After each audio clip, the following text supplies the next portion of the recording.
Antes de comenzar no olvides suscribirte, darle like y comentar. Puedes seguirme en mis redes sociales para apoyarme y proponerme nuevas historias. Enlaces en la descripción. Las crónicas de Kane. La pirámide roja. De Rick Riordan.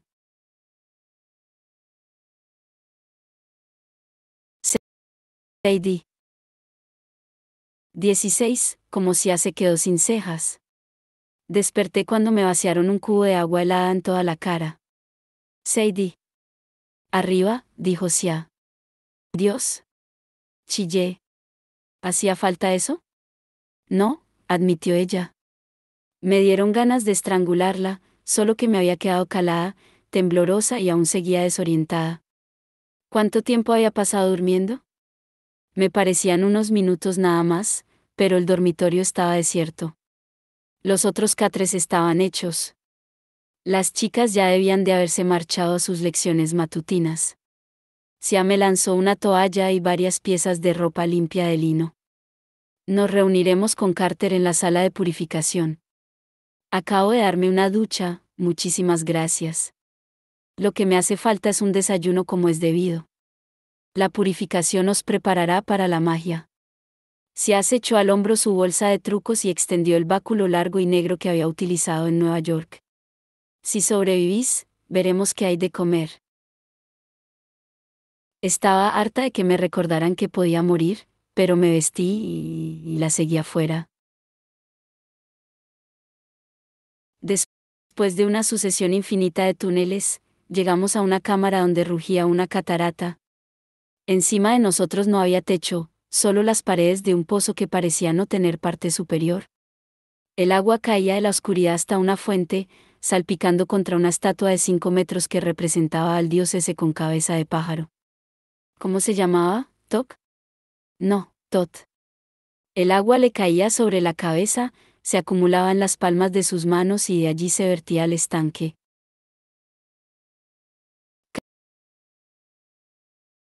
Carter estaba al lado de la fuente. Iba vestido de lino, con la bolsa de trabajo de papá al hombro y su espada sujeta a la espalda. Tenía el pelo revuelto, como si hubiese pasado mala noche. Por lo menos a él no lo habían empapado con agua congelada. Al verlo, me invadió una extraña sensación de alivio. Recordé las palabras de Iskandar la noche anterior: tu hermano necesitará de tu orientación. ¿Qué pasa? Me dijo Carter. Estás mirándome raro. Nada, respondí a toda prisa. ¿Qué tal has dormido? Fatal. Luego te cuento. ¿Fueron imaginaciones mías o frunció el ceño mirando hacia donde estaba Sia? Vaya, con qué posibles problemas de pareja entre mi hermano y la señorita. Mágica. Tomé nota mental de aquello, para hacerle un interrogatorio la próxima vez que estuviésemos a solas. Sia se dirigió a una cómoda que había cerca. Sacó 2 copas de cerámica, las llenó sumergiéndolas en la fuente y luego nos las ofreció. Bebe. Lancé una mirada a Carter. Tú primero. No es más que agua, me aseguró Sia, aunque está purificada por el contacto con Tot. Hará que vuestra mente se enfoque. No comprendí cómo podía purificar el agua una estatua. Entonces me acordé de lo que había dicho Iskandar, que los dioses podían habitar en cualquier cosa. Di un sorbo. Al instante, me sentí igual que si hubiese tomado una buena taza de té fuerte como el que preparaba la abuela. Mi cerebro zumbaba. Se me agudizó la vista. Me noté tan hiperactiva que casi me tragué el chicle. Casi. Carter probó de su copa. ¡Guau! Ahora, los tatuajes, anunció Sia. Genial. Dije yo. En la lengua, añadió. Disculpa. Sia enseñó la lengua. En el mismo centro tenía un jeroglífico azul. Etoelaat, intentó decir con la lengua afuera. Entonces comprendió su error y la retiró. Digo que esto es Maat, el símbolo del orden y la armonía. ¿Os ayudará a pronunciar la magia con claridad? Si cometéis un solo error con un hechizo, ¿a qué lo adivino? dije yo. Moriremos. Sia sacó de su cómoda de los horrores un pincel de punta fina y un cuenco lleno de tintura azulada. No duele. Y no es permanente. ¿A qué sabrá? Se preguntó Carter. Contestando a su pregunta, el tatuaje sabía como a neumático quemado. ¡Puah! Escupí un pegote azul de orden y armonía en la fuente. Dejemos estar lo del desayuno. Ya no tengo hambre. Sia sacó de la cómoda una cartera grande de cuero.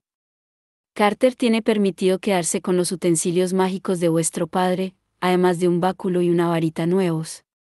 En términos generales, la varita es para la defensa y el báculo para atacar, aunque, Carter, a lo mejor prefieres usar tu jopes.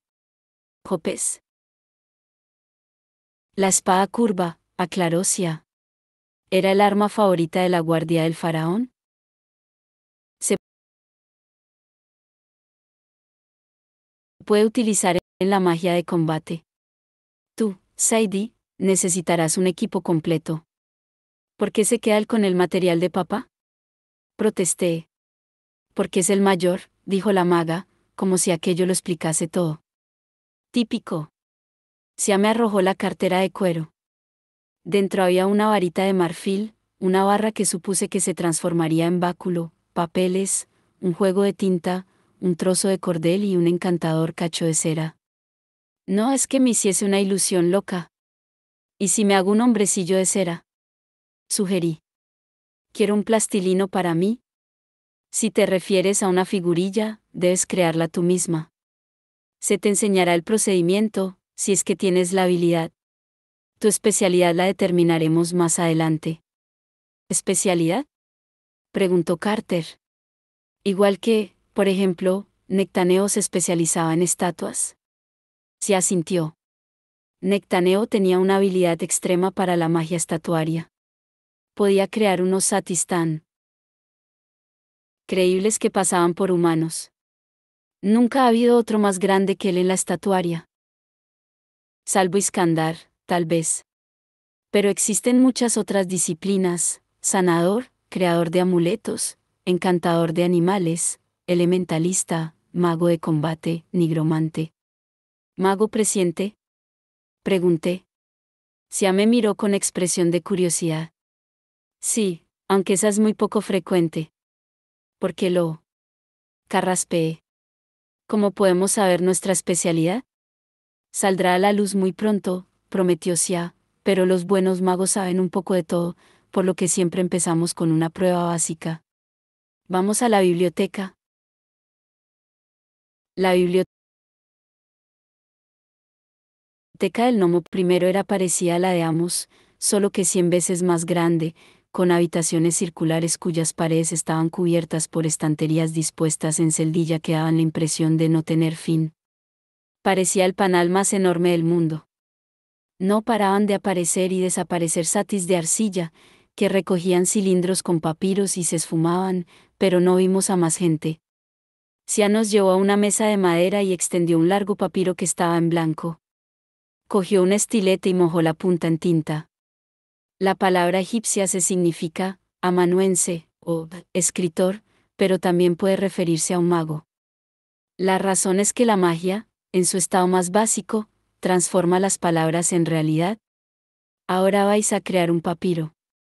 Utilizando vuestra propia magia, enviaréis energía a las palabras que escribís en el papel. Luego, al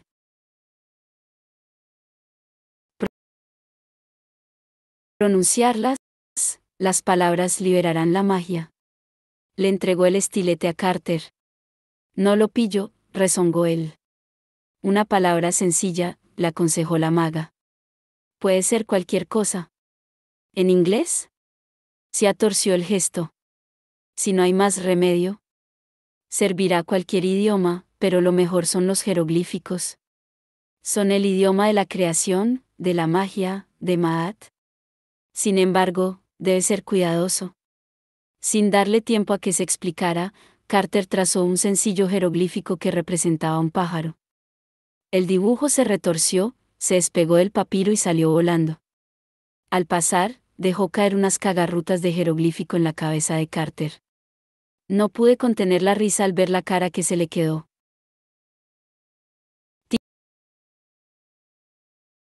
Típico error de principiante, dijo Sia, haciéndome muecas para que me callara. Cuando se utiliza un símbolo que representa algo vivo, lo más conveniente es dejarlo inacabado. Quedarse sin dibujar un ala o las piernas. De otro modo, la magia que se canaliza podría hacerle cobrar vida. Y cagarse en su creador, suspiró Carter, pasándose un trozo descartado de papiro por el pelo. Por eso no tiene piernas plastilino, la estatua de cera de nuestro padre, ¿verdad? Es el mismo principio, convino Sia. Venga, inténtalo otra vez. Carter miró fijamente el báculo de Sia, que estaba cubierto por jeroglíficos. Escogió el más fácil y lo copió en el papiro. Era el símbolo del fuego. Pensé. Pero la palabra no cobró vida, cosa que habría sido más emocionante. Se limitó a disolverse. Sigue intentándolo, le animó Sia. ¿Por qué me he cansado tanto? Se maravilló Carter. La verdad es que parecía exhausto. Tenía la cara cubierta de sudor. ¿Estás canalizando magia de tu interior?, dijo Sia. A mí el fuego me resulta fácil, pero es posible que no sea la clase de magia más natural en ti. Prueba con otra cosa. Invoca una palabra. Sia le enseñó cómo componer el jeroglífico, y Carter lo escribió en el papiro. No sucedió nada. Pronúncialo, dijo Sia. Espada, dijo Carter. La palabra brilló y se desvaneció, y sobre el papiro había un cuchillo para mantequilla. Me reí con ganas. ¿Es aterrador? Carter parecía a punto de desmayarse, pero logró componer una sonrisa. Agarró el cuchillo sin punta y me amenazó con él. Está muy bien para hacer la primera vez, dijo Sia. Recuerda que no estás creando el cuchillo por ti mismo. Lo estás invocando desde Maat, la fuerza creativa del universo. Los jeroglíficos son el código que utilizamos, por eso se llaman las palabras divinas. Cuanto más poderoso es un mago, más sencillo le resulta controlar el idioma. Me quedé sin aliento. Esos jeroglíficos que flotaban en el salón de las eras estaban siempre revoloteando alrededor de Iskandar. ¿Los invocaba él? No exactamente, dijo Sia. El lector jefe tiene una presencia tan potente que vuelve visible el idioma del universo simplemente estando en la habitación. No importa cuál sea nuestra especialidad,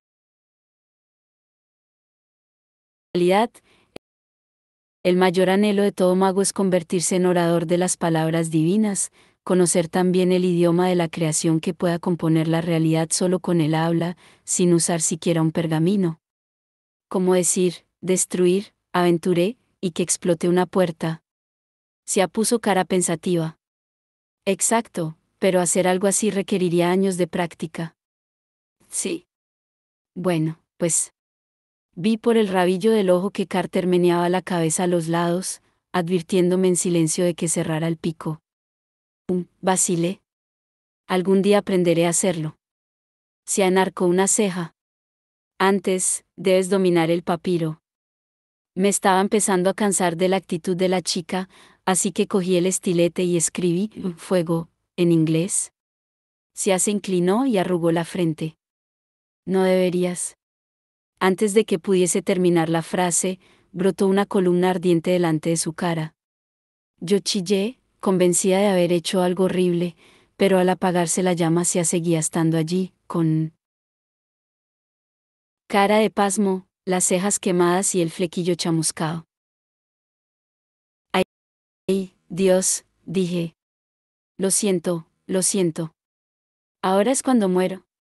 Durante 3 latidos del corazón, Sia me contempló sin apartar la mirada.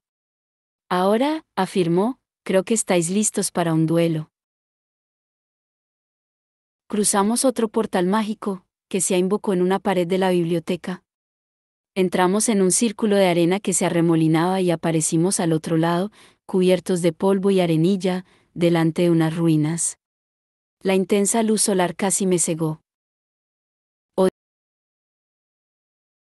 Vio los portales, murmuró Carter, quitándose la arena del pelo. Entonces miró a su alrededor y abrió mucho los ojos. Esto es Luxor. Está como a cientos de kilómetros al sur del Cairo. Solté un suspiro. ¿Y eso te impresiona, después de teletransportarnos desde Nueva York? Mi hermano estaba demasiado absorto echando un vistazo al paisaje y no me contestó. Supongo que aquello no estaba mal para ser unas ruinas, pero en mi opinión, visto un montón de cosas egipcias que se caen en pedazos, vistos todos. Nos encontrábamos en una amplia avenida, flanqueada por hileras de bichos con cabeza humana a los dos lados. El camino se extendía detrás de nosotros hasta donde abarcaba la vista, pero por delante iba a dar a un templo mucho más grande que el del Museo de Nueva York. Las paredes tenían la altura de un sexto piso, como mínimo. A ambos lados de la entrada montaban guardia unos grandes faraones de piedra, y había un obelisco solitario a mano izquierda. Daba la sensación de que en algún momento se había alzado otro a la derecha, pero ya no estaba.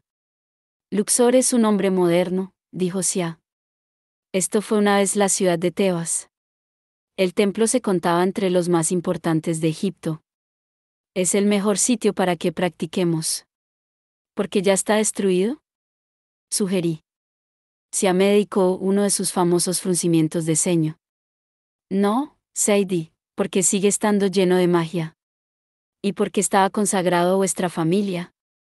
¿A nuestra familia?, indagó Carter. Como de costumbre, Sia no nos dio más explicaciones. Solo nos hizo señas para que la siguiésemos. No me gustan esas esfinges tan feas, dije entre dientes, mientras avanzaba por el camino. Esas esfinges tan feas son criaturas de la ley y el orden, dijo Sia, las protectoras de Egipto. Están de nuestra parte. Lo que tú digas. Carter me dio un codazo mientras pasábamos delante del obelisco. ¿Sabías que el que falta está en París? Puse los ojos en blanco. ¿Qué haría yo sin usted, señor Wikipedia?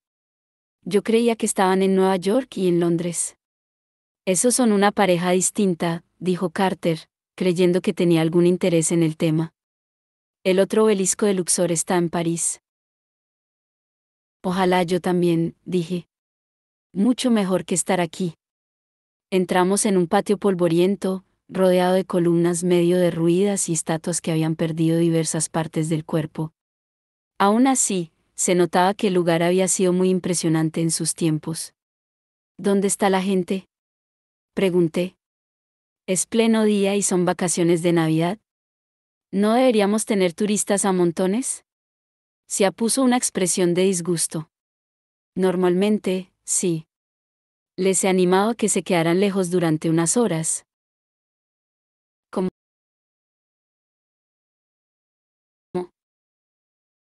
Las mentes corrientes son fáciles de manipular. Me dirigió una mirada significativa, que me hizo recordar cómo me había obligado a hablar en el Museo de Nueva York. Esa maga estaba pidiendo a gritos que le chamuscaran más veces las cejas, ya lo creo que sí. Y ahora, el duelo. Invocó su báculo y dibujó 2 círculos en la arena, con unos 10 metros de separación. Me hizo entrar en el primero y mandó a Carter al otro. ¿Tengo que enfrentarme a él?, pregunté. Aquello no tenía ni pies ni cabeza. La única aptitud que había demostrado Carter era la de invocar cuchillos de mantequilla y pájaros cagones. Bueno, vale, también aquello de desviar dagas que había hecho en el puente, pero aún así, ¿y si le hacía daño? Por mucho que me chinchase Carter, no quería invocar por accidente el mismo jeroglífico que en casa de Amos y hacerle explotar en 1000 pedazos. Quizá él estuviera pensando lo mismo, porque se había puesto a sudar. ¿Qué pasa si hacemos algo mal?, dijo mi hermano. Yo supervisaré el duelo, nos prometió Sia. Empezaremos poco a poco. Gana el primer mago que arroje al otro fuera de su círculo. ¿Pero si no estamos entrenados?, protesté. Las cosas se aprenden haciéndolas, repuso Sia. Esto no es el colegio, Sadie. La magia no se puede dominar sentándose en un pupitre a tomar apuntes. La magia únicamente se aprende haciendo magia. Pero, invocad cualquier poder que seáis capaces, dijo Sia. Utilizad todo lo que tengáis a vuestra disposición. Empezad. Miré dudosa a Carter. Dice que use todo lo que tenga. Abrí la cartera de cuero y miré dentro. Un pegote de cera. Probablemente, no. Saqué la varita y el bastón. Al instante, este último se extendió hasta que tuve un báculo blanco de 2 metros en la mano. Carter desenvainó su espada, aunque no se me ocurrió de qué podía servirle. Le iba a costar darme con ella estando a 10 metros. Yo quería que terminase todo, así que levanté mi báculo. Como había visto hacer hacia. Pensé en la palabra, fuego. Ardió una llamita en el extremo del báculo. Intenté obligarla a crecer. El fuego se hizo más brillante por un momento, pero entonces se me nubló la vista. La llama se apagó. Caí de rodillas, agotada como después de correr una maratón. ¿Estás bien?, me gritó Carter. No, dije, quejumbrosa.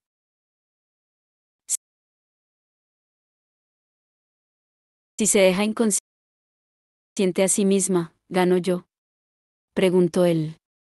Calla. Dije. Sadie, ten cuidado, me avisó Sia. Has extraído de tus propias reservas, no del báculo. Puedes agotar tu magia muy deprisa. Me puse de pie, temblando. ¿Explicación? Un mago empieza el duelo lleno de magia, igual que podrías estar llena después de comer mucho, cosa que no he podido hacer, le recordé.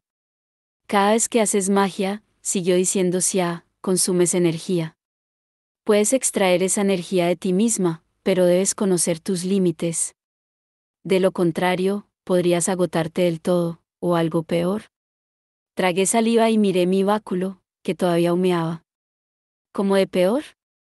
Podrías consumirte, literalmente. Vacilé, meditando cómo hacer mi siguiente pregunta sin revelar demasiado. Pero yo ya había hecho magia. A veces no me deja agotada. ¿Por qué? Sia desenganchó un amuleto que llevaba al cuello. Lo lanzó al aire, y con un fogonazo se transformó en un buitre gigantesco. La gran ave negra ascendió por encima de las ruinas. Tan pronto como se perdió de vista, se extendió la mano y en ella reapareció el amuleto.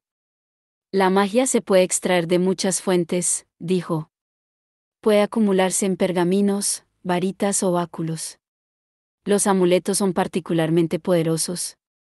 También podemos sacar magia directamente de Maat, utilizando las palabras divinas, pero es muy difícil. O también, añadió, mirándome a los ojos, se puede invocar la de los dioses. ¿A mí por qué me miras?, pregunté levantando la voz. Yo no he invocado a ningún dios. ¿Son ellos los que se dedican a buscarme? La maga se puso su collar, pero no dijo nada. Un momento, dijo Carter. Antes has dicho que este lugar estaba consagrado a nuestra familia. Así es, confirmó Sia. Pero, esto no era. Carter frunció el ceño. Aquí no celebraban una festividad anual los faraones, o algo por el estilo. Exacto, dijo ella. El faraón recorría en procesión el camino desde Karnak a Luxor. Entraba en el templo y allí se hacía uno con los dioses. A veces, no era más que una ceremonia. Otras veces, con los grandes faraones como Ramsés, aquí. Sia señaló una de las maltrechas estatuas enormes. ¿Albergaban de verdad a los dioses?, interrumpí, recordando lo que me había dicho Iskandar. Sia entrecerró los ojos. ¿Y sigues afirmando no saber nada del pasado de tu familia? Un segundo, protestó Carter. ¿Estás diciendo que somos descendientes de...? Los dioses son muy exigentes al elegir anfitriones, dijo Sia. Tienen debilidad por la sangre de los faraones. Si un mago lleva la sangre de 2 familias reales, Crucé la mirada con Carter. Caí en una cosa que había dicho Bast: vuestra familia nació para la magia.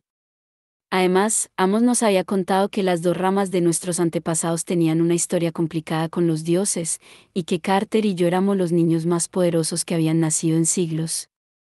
Noté una sensación desagradable en todo el cuerpo, como si me hubiesen echado encima una manta de las que pican. Nuestros padres provienen de estirpes reales distintas, dije. Papá debe descender de Narmer, el primer faraón. Ya te dije que se parecía a aquel dibujo. Imposible, dijo Carter. Tenía 5000 años.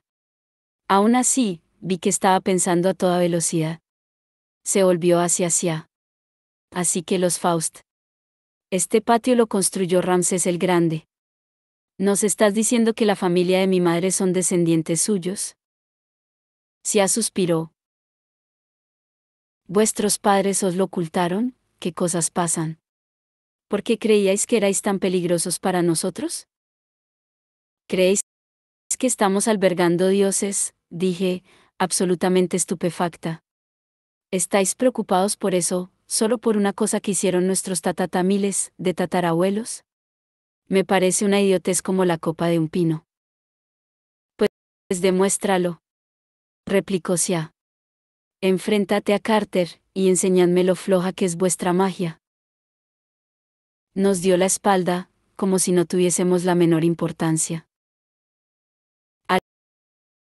¿Algo se dio en mi interior? Había pasado los peores 2 días de mi vida. Había perdido a mi padre, mi hogar y mi gata, me habían atacado monstruos y me habían tirado agua helada a la cara. Y ahora, esa bruja me daba la espalda. No pretendía adiestrarnos. Quería comprobar lo peligrosos que éramos. Pues muy bien. Sadie, me dijo Carter. Debió de leer en mi expresión que no estaba atendiendo a razones. Me concentré en mi báculo. Fuego no, entonces. Siempre he caído bien a los gatos. A lo mejor. Arrojé el báculo en dirección hacia. Se clavó en el suelo a sus pies y, al instante, se transformó en una leona rugiente. La maga giró en redondo, sorprendida, pero entonces todo se fastidió. La leona se volvió para arrojarse sobre Carter, como si supiese que mi adversario era él.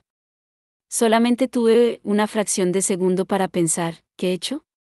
El felino embistió, y la figura de Carter se volvió borrosa por un instante.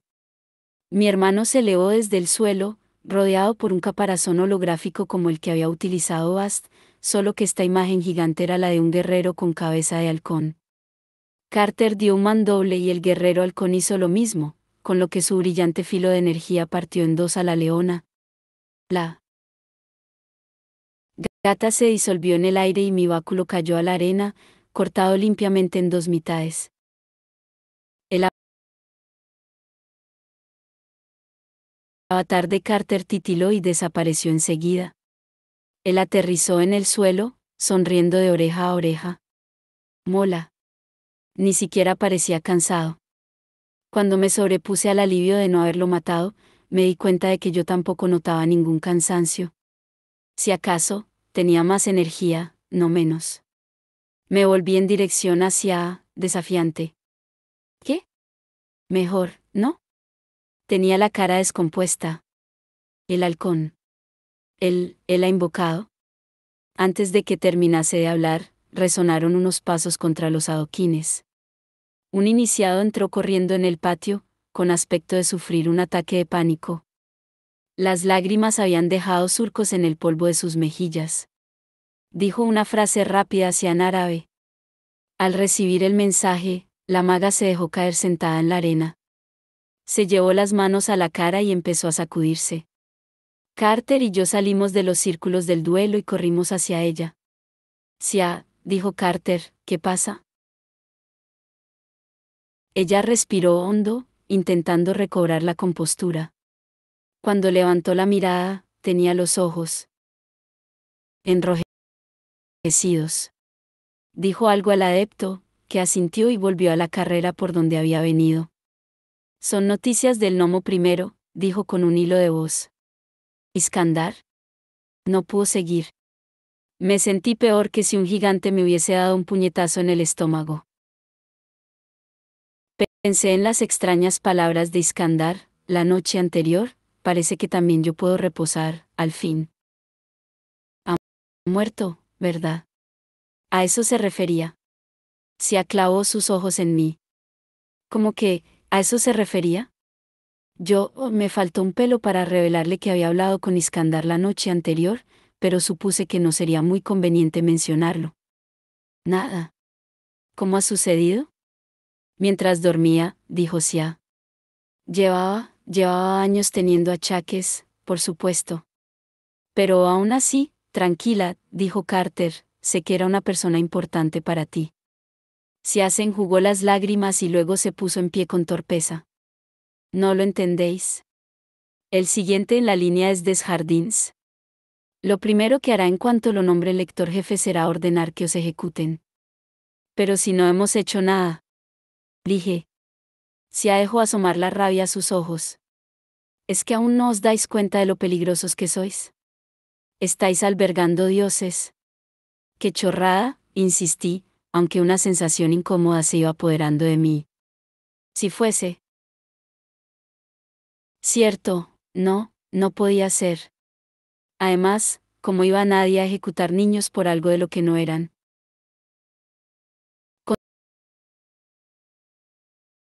Consciente sin que se le cayera la cara de vergüenza, aunque fuese un viejo chalado mediocre como Desjardins. Me ordenará que os arreste, nos advirtió Sia, y yo tendré que obedecer. No puedes hacer eso, gritó Carter. Ya viste lo que pasó en el museo. El problema no somos nosotros, sino Seth. Si Desjardins no es capaz de tomárselo en serio, en fin, a lo mejor él también forma parte del problema. Se agarró su báculo. Yo estaba segura de que nos iba a freír con una bola de fuego, pero se detuvo. Sia. Decidí arriesgarme. Hablé con Iskandar anoche. Me pilló colándome en el salón de las eras. Me miró horrorizada. Calculé que solo tenía unos segundos antes de que el horror se volviese furia. Me dijo que tú eras su mejor discípula, rememoré. Que eras sabia. También dijo que Carter y yo tenemos un camino difícil por delante, y que tú sabrías cómo ayudarnos cuando llegase el momento. Su callado estaba al rojo vivo. Sus ojos me recordaron un vaso a punto de hacerse añicos. Desjardins va a matarnos, insistí. ¿A ti te parece que eso era lo que pretendía Iskandar?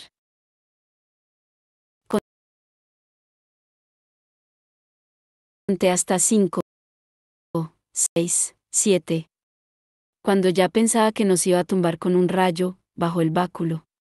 Usa el obelisco. ¿Qué? Dije. El obelisco que hay en la entrada, imbécil. Tenéis 5 minutos, tal vez menos, antes de que Desjardins envíe la orden de ejecutaros. Escapad, y destruid a Seth. Los días demoníacos empiezan al ocaso. Entonces dejarán de funcionar todos los portales. Tenéis que estar tan cerca de Seth como podáis cuando eso ocurra. Espera, dije. Yo me refería a que vinieses con nosotros para ayudarnos. No sabemos ni usar un obelisco, mucho menos destruir a Seth. No puedo traicionar a la casa, dijo. Ahora os quedan 4 minutos. Si no podéis utilizar el obelisco, moriréis. Para mí, fue incentivo suficiente. Empecé a tirar de Carter, pero Sia me llamó, Sadie. Cuando la miré, vi la amargura que llenaba sus ojos. Desjardins me ordenará que os dé casa, me advirtió. ¿Comprendes eso? Por desgracia, lo comprendía. La próxima vez que nos cruzásemos, sería como enemigas. Cogí a Carter de la mano y eché a correr.